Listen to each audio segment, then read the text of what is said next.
Hello and welcome to Bulletin 39. The Bulletin covers three cases, interesting each of them in their own way. The first I've included simply because it illustrates circumstances where the court will make a limited grant. In this case, there was a property likely to be vandalised, certainly going to be in a derelict state, but potentially if it wasn't under somebody's control, and the court made a limited grant enabling the people to preserve in effect the estate. It didn't authorise them to make any distribution of it. So I thought it's certainly an example of where they'll make such a grant.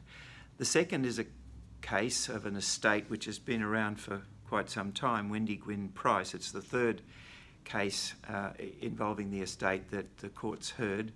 It's basically a situation where a son wanted to buy a property, pay $130,000 in effect, I suppose, for it, but there were all sorts of hurdles and difficulties. He couldn't afford more than $130,000.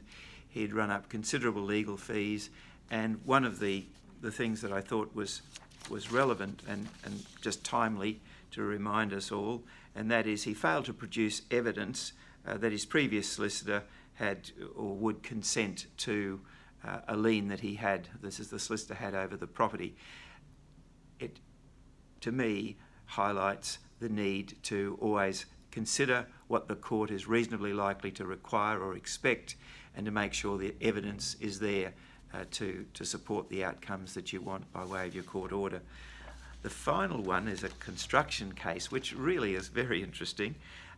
2 shares to be divided amongst 3 children, and an interesting provision in the will was if the division of such shares is not capable of being divided by 3, then the daughter, in this case of Joanne, was to receive more than such shares over her brothers.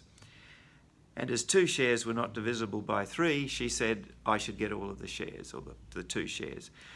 The court in the end said no, it's quite possible to organise things so that that equal division of the shares is achieved. And I'll let you read the detail in the digest of the case for yourselves.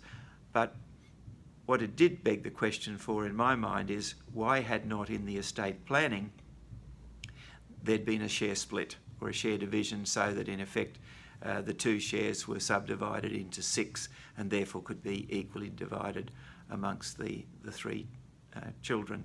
So often, as you know, in estate planning, you do have to look at what the end game may be and make sure that a smooth transition is going to occur.